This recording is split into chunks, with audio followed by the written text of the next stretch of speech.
Consider Cannabis is not intended to be a substitute for professional medical advice, diagnosis, or treatment recommendations. Always seek the advice of your physician or other qualified health provider with any questions you may have regarding a medical condition. So every cannabis plant can create the enzymes to turn CBG into either THC or CBC or CBD, but it's going to choose to make the enzyme that is easiest for that specific strain to produce. It's time to consider cannabis. I'm your host, Curtis. This is the 24th episode of Consider Cannabis. Last time we looked at the Michael Beckus book, Cannabis Pharmacy. We looked at some of the known history of cannabis as medicine up to the discovery of the endocannabinoid system. Then we looked at the endocannabinoid system, its receptors, the enzymes that synthesize, as well as the ones that metabolize our endocannabinoids. And of course, we also looked at our endocannabinoids, anandamide and 2-AG. This week, I'm going to give an update on my own journey, and then we're going to look at the phytocannabinoids. And we're going to cover all the ones that you're probably going to hear about at the dispensary. And we're going to touch on the storage of dried flower. If you follow consider_cannabis on Instagram, you've already gotten a sneak peek. We will also go over decarboxylation, as well as the difference between pentyl and propyl cannabinoids. If you're listening to this again and you just want to skip to the cannabinoids, go to 10 minutes and 42 seconds for the start of it. But I hope you don't do that just yet if this is your first time listening to the show. Because I started Consider Cannabis without really knowing what I was doing. I loved what cannabis did for me as a medicine, and I wanted to tell people that this stuff is good and that you should not be afraid of it. I shared my story in episode 1 and seemed to think that other people would just want to do the same. And some people have, and I am forever grateful. But I realized that sharing your medical experience is a big ask. Here I am at episode 24, and I've only shared my personal experience once. So much as people come into their own in their 20s, so is Consider Cannabis. I will continue to share my own experience. I will continue to look for guests to come on and discuss medical cannabis, whether it is a personal testimony or someone who really likes to geek out on some of the science behind it all. I'm not really a science buff, but this has sparked my curiosity. Now I'm going to keep learning and continue sharing everything I know with you. My sources for today's episode include healer.com, Cannabis Pharmacy, and leafly.com. All right, so my own medical journey. Update on my own medical journey. I have been using cannabis for my depression and anxiety. I have my recommendation for chronic pain, which is the majority of recommendations out there in Ohio right now. I'm not really sure about nationwide, but anyway, it doesn't really matter. I have a plate in my neck and some other disc issues going on that I've been using full spectrum CBD oil as well as THC to treat. The THC has been helping with the spasticity in my neck. The muscles in my neck will get so tight and just spaz out to the point where my head will just start looking up at the sky, and I have to rub my neck to make it so that I can look straight again. The cannabis has helped with that. It does kind of flare up during the day still, but it's a lot easier to rub my neck and get it to relax than it would be otherwise. On the mental health side, cannabis has been doing fantastic in my life. I just can't even tell you how much it has helped me. The CBD, I have increased my CBD dosage. I was at 75 milligrams of CBD a day. I am now up to 100 milligrams of CBD a day. I take a 50 milligram capsule in the morning and a 50 milligram capsule in the later afternoon. And I recently purchased a CBD tincture that had some melatonin in it as well. And I've been trying that at night, and it definitely makes me drowsy and fall asleep faster. I haven't used it every night, but on nights where I'm having some problems, that definitely helped me a lot. In my own personal mental health growth, my psychological struggle to become a better person, if you will, I have found that meditating on the truths that I have learned through my mindful activities and prayerful thoughts while using this medication, I don't like vape and try to like get into a trance or spend extra time praying or meditating or anything like that. It's just I use this medicine, and as I've been using this medicine and continuing my normal spiritual journey as well as journey of personal growth, I have found myself able to be less reactionary. I've been able to live in the truths that have been revealed to me, such the truth, for example, that my wife is for me and she's my partner and she's my biggest fan. So when I hear things come out of her mouth that I take offense to or kind of hurt, then I should look at that through the lens of her love for me, and not look at it like it was some sort of attack on my character or me being alive or anything like that. And these are truths that I've heard and that I've known, but for some reason I just had a hard time living them out. And since I've started using this medication, it's just been really easy for me to accept those truths and walk in those truths. And it has helped me to not escalate situations where I would be cooking dinner, for example, and the chicken, the fried chicken breading didn't stay on the chicken exactly as well as everyone would have liked. The chicken was very tasty, but Sally says to our guests, "I'm sorry, the chicken's hard to eat." And that hurt a little bit, but instead of escalating it, I looked at it through the lens of, hey, she loves me and she's just trying to make this guest stay as awesome as possible. And this wasn't a slight on me. This was directed towards our guests. And it was very easy to not slip into my not so positive patterns of, taking offense and feeling like everything is about me and everything negative that I hear is about me. I don't know, or that everything I overhear is something negative about me. I don't know. Sounds a little paranoid, but to be honest with you, that's kind of part of my own personal journey of finding my place in the world, is feeling like I do belong. That's something I've never really felt I had. I've never really felt like I belong.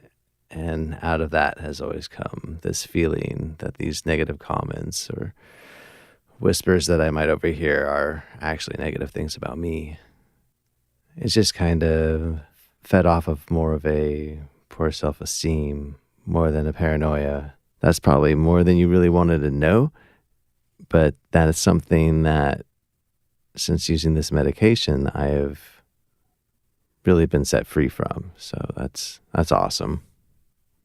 But I really want to stress that it's not just my cannabis use that has allowed me to walk in these truths and be set free from the feeling that I don't have a home. There's a lot more to it. There's a spiritual side to it that I find through community of other believers. There's also the desire and, well, not just the desire, there's all the work and therapy that it takes to have these kinds of breakthroughs in my own life. It's all together. It's not like just cannabis has made, it's not like I get high now and everything's just groovy, man. Like, it's not like that. Life is still difficult. Life is still hard. There's lots of challenges that I face daily, and now I am able to face them with a clear head without having things get blown out of proportion. Cannabis is a big part of that. Now, I just don't want anyone to hear what I'm saying and think that I'm claiming cannabis is the miracle cure for all my character flaws. But overall, I've had a really good experience using cannabis as medicine to treat the pain in my neck and back, as well as for my mental health. So much so that I've wanted to continue doing this podcast and have something positive and beneficial to the listeners to hear. So I decided to sign up for an educational program through healer.com with Dr. Dustin Sulak. And I will be a certified healer at the end of this course. And I'm not sure what I'm going to do with that certification, but I really look forward to learning more and sharing what I learned with you on this podcast. So let's get to it. Last week, we covered a lot of ground. Two of the things we discussed were the endocannabinoids, anandamide and 2-AG. Today, we're going to look at some of the main phytocannabinoids: CBG, THC, CBD, CBN, CBC, THCV, and CBDV. Now, while there's over 100 different cannabinoids in the cannabis plant, these are the most common ones discussed, and they're produced by the plant in their acidic form. Now, the cannabinoid molecules have tails consisting of 5 carbon atoms, and when heated, the cannabinoid releases a carbon dioxide molecule, transforming the cannabinoid into its neutral state. This process is called decarboxylation.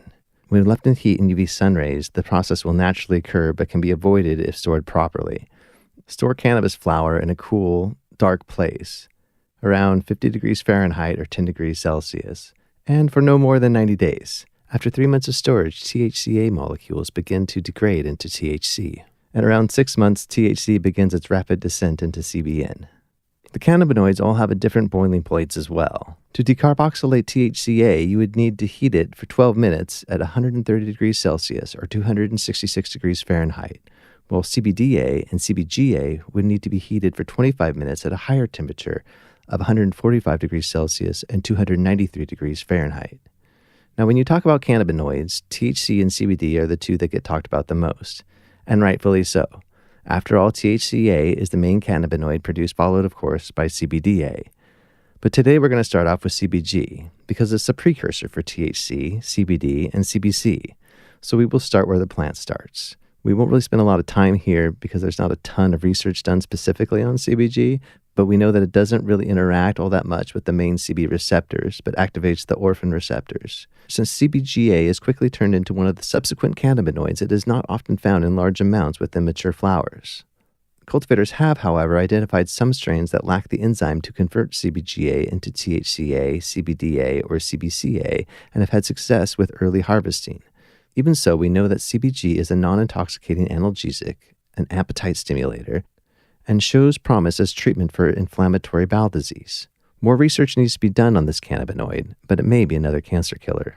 THC, CBD, and CBC are all synthesized from CBGA and its interaction from different enzymes. And the enzymes that decide the matter are all strain-specific.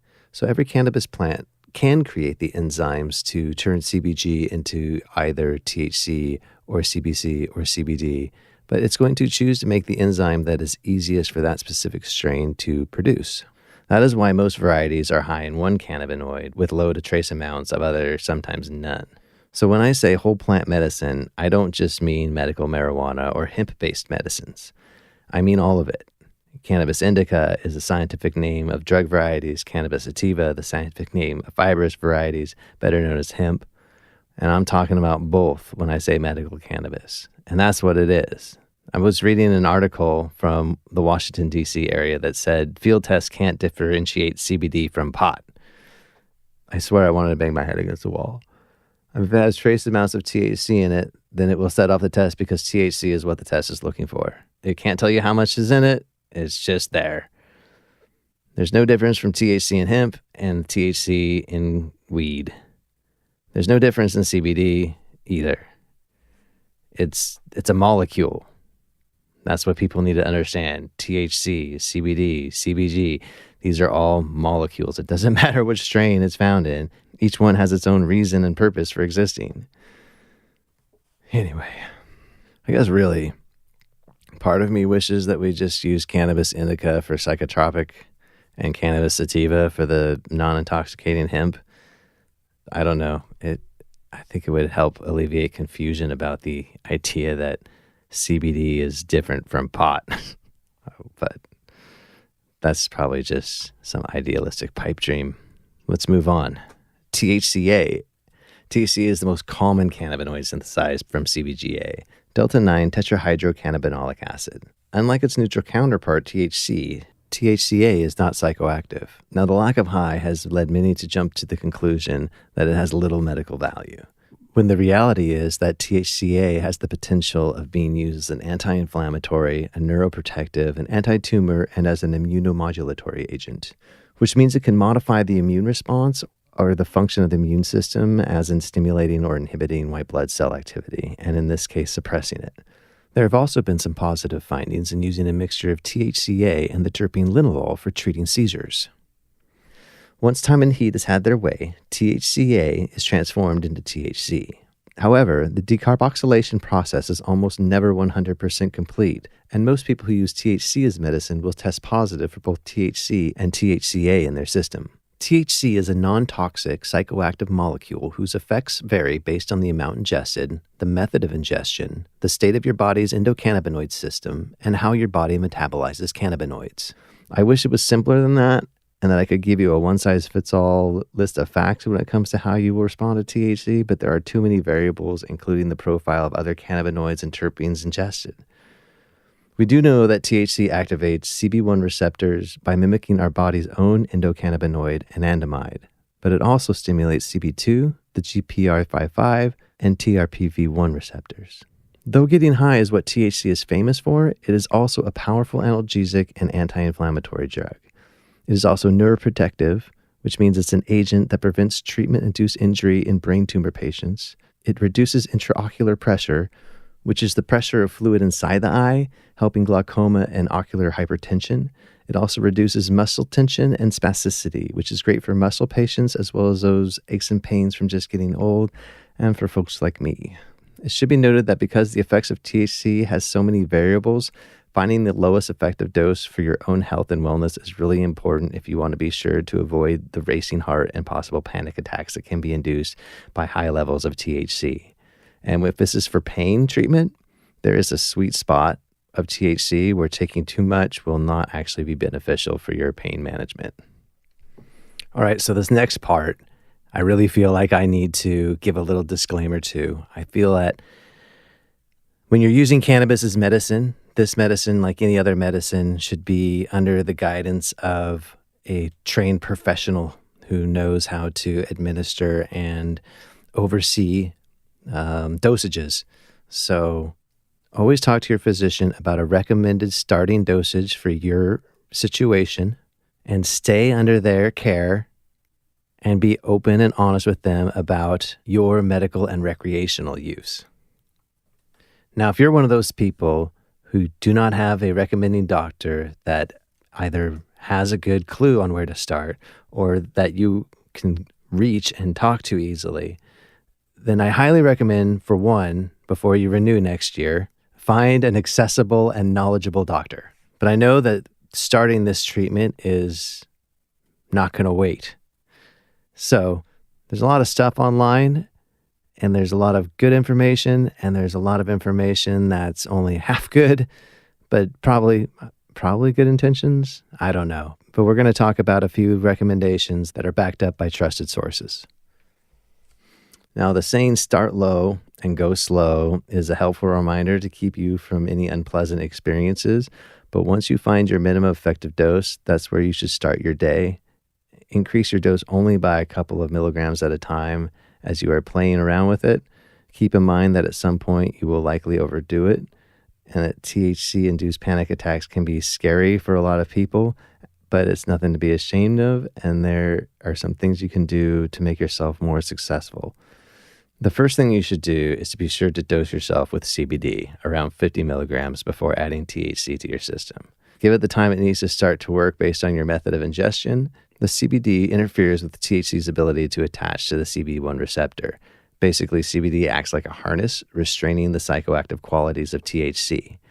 Choosing strains that are closer to 1-to-1 CBD-THC ratio will also reduce the likelihood of a THC overdose, which again is not fatal, just uncomfortable for most people. CBD may help reduce the anxiety of a THC overdose, but is probably not going to relieve all of the unpleasantness associated with it once it's already started. So again, avoidance is going to be your best method. Another tool you can use to help with avoiding the adverse side effects of THC started out as a wives' tale, but now has science to support its claim, and that's black pepper, pine nuts, and lemon. And I found myself a recipe. It was a broccoli recipe that had lemon and pepper and pine nuts in it, and it was delicious.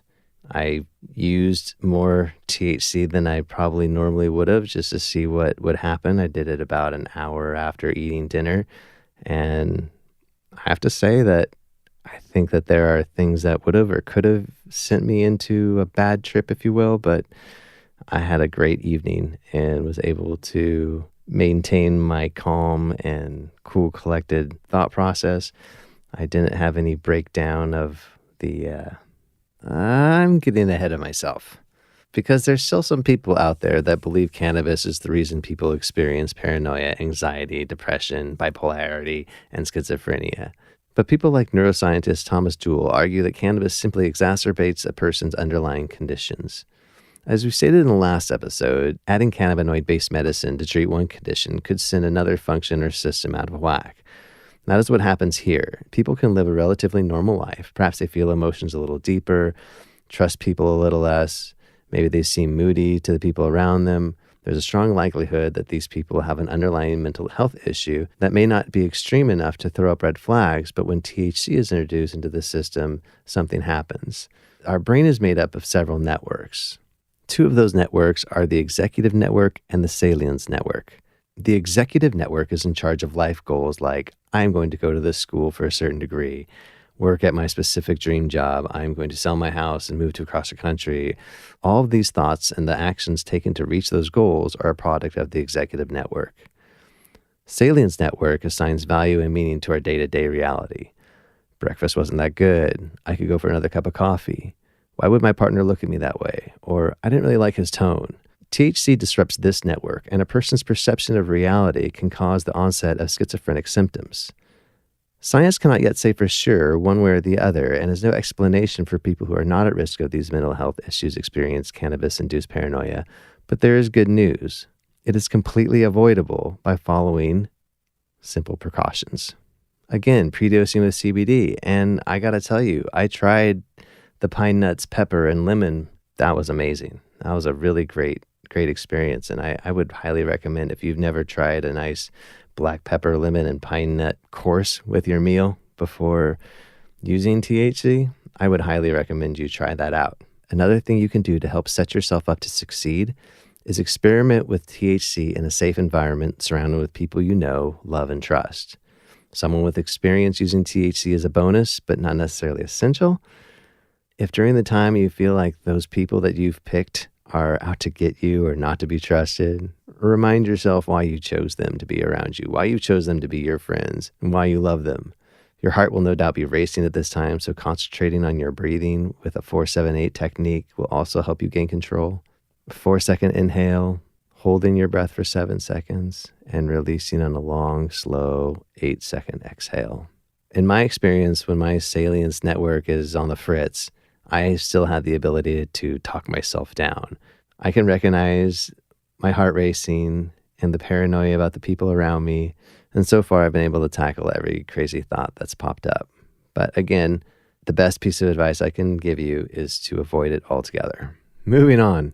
Cannabidolic acid, or CBDA, is the second most produced cannabinoid in the drug varieties and is the most abundantly produced cannabinoid in the cannabis sativa hemp varieties. As we said before, it's also produced with CBGA as a precursor, but with a different enzyme to complete the transformation. Scientists have determined that the enzyme responsible for turning CBGA into CBDA predates the gene that is the catalyst for THCA production, which means that at some point in time, ancestral cannabis only produced CBD. Thank God for evolution. Once heat and time have taken their toll, CBDA is decarboxylated into CBD, which works on a wide range of receptors, even more than THC, activating CB1, CB2, GPR55, GPR18, TRPV1, as well as other receptors and ion channels like adenosine, an inhibitory neurotransmitter that can act as a central nervous system depressant promoting sleep and suppressing arousal. It also interacts with glycine, another inhibitory transmitter, and 5-HT1A, which is a subtype of serotonin receptors located in the presynaptic and postsynaptic regions that are typically targeted by antidepressant and antipsychotic medications. CBD is a non-intoxicating analgesic, anti-inflammatory, antioxidant, anti-nausea, and anticonvulsant molecule that can be produced by both of the main cannabis varieties. CBCA, or cannabinoid acid, is produced in the juvenile phase of the flowering cycle and may be concentrated in parts of the plant other than the trichome heads. Some growers have had success getting high yields of CBCA with harvest as early as 6 weeks before the flower reaches maturity. This cannabinoid doesn't stimulate the typical CB receptors, but instead focuses its attention on the TRP channels. It's an analgesic and has anti-inflammatory properties, and in animal testing has shown antidepressant qualities. CBC also acts as a defense mechanism from bacteria and fungal infections. Which brings us to CBN, cannabinol. CBN is often detected in older samples of flower, resin, and oil, and it's an indication of improper or long-term storage. Recommended cannabis storage is in a cool, dark place, around 10 degrees Celsius, 50 degrees Fahrenheit, and for no more than 90 days. At around 3 months of storage, THCA degrades, and at around 6 months, THC begins to continually turn into CBN. While CBN does have a mild psychoactive effect, it is most noted for having a sedating effect. Now, the cannabinoids we just discussed are called pentyl cannabinoids because they have a side chain of 5 carbon atoms. But there's another type of cannabinoid called propyl cannabinoids that have the side chain of 3 carbon atoms. While the pentyl cannabinoids are created from CBG that is derived from olivetolic acid, propyl cannabinoids are made when divarenic acid is used by the plant instead. Divarenic acid creates a propyl version of CBG called CBGVA, which mixes with enzymes to create the propyl cannabinoids THCVA, CBDVA, or CBCVA. So THCVA, or tetrahydrocannabivarenic acid, is a rare form of THC but is found in some popular strains such as Durban poison but not in large quantities and rarely exceed 1.5% of total dried weight. Some cultivars in the UK have gotten up to 11%, and growers in California have been able to achieve levels of 6% THCVA. A recent study out of the UK has shown THCVA to be non-psychoactive but stimulates connectivity in networks of the brain that have been impaired due to obesity. Needless to say, there's a lot of interest in THCV as a potential diet drug, and products containing THCV are already on the shelves at some dispensaries. While CBDVA, or cannabidivarine acid, is being looked at for its anticonvulsant properties both by itself and alongside CBD, a 2012-2013 study out of the UK was conducted using CBDV extracted and supplied by GW Pharma, a British pharmaceutical company that is also responsible for the CBD-based Epidiolex, as well as other cannabinoid products. GW Pharma now hopes to capture the same magic in clinical trials using CBDV in epilepsy patients in hopes of making another viable alternative for treating epilepsy. I honestly could not find anything on CBCVA. I really don't know if there is anything. Perhaps you know of something and you'd like to send it my way. I'd love to read it. But that is all I have on the cannabinoids for you. All right, well, thank you for taking the time to listen. I hope you join us next time when we're going to talk about some terpenes. Now, if you have any questions you'd like me to address on the show, I'd love to know what they are. You can email them to considercannabisnow@gmail.com. You can also contact us at considercannabisnow.com. And if you're into it, you can follow us on Instagram at consider_cannabis. Now, I have to confess that I am trying to shake off a lot of self-loathing I feel for not getting these shows out sooner. But accepting your reality is something we all have to face, right? So I'm a stay-at-home dad with young kids on summer break. I am a pain patient and a mental health case. So anyway, I'm working on scheduling a couple of potential guests, and I will release those episodes when they are complete. But for now, the plan for next time is to check in with you on my medical cannabis journey, and we'll learn about some terpenes as well. But before I go, I do want to clarify something that I said in the beginning of the episode. I said that I'm not intentionally vaping and then praying and meditating, but that is something that I have done in the past and something that I will do again in the future. Some of the truths that I am living in and walking out day to day now are truths that were revealed to me in those moments, and it's something that I have just failed to continue to practice. Now, perhaps I'm entering a new season of life where I need to walk in those truths a bit before more truths can be accepted by myself. Or maybe I'm just making excuses. I don't know, but just to clarify, I have done it. I will do it again, and it's just not happening right now. Oh, and the broccoli, lemon, and pine nut recipe I tried was super good, and I'll put a link of that on my website. The first time I made it, I used too much lemon, but you got to find a good balance. Check it out if you're interested. If you would like to be a guest and share how cannabis has helped your health and wellness, contact us at considercannabisnow.com. If you found anything of value in this episode, please share it with someone else. Remember to subscribe for free and get every new episode delivered right to your phone. Join us next time as we consider cannabis together.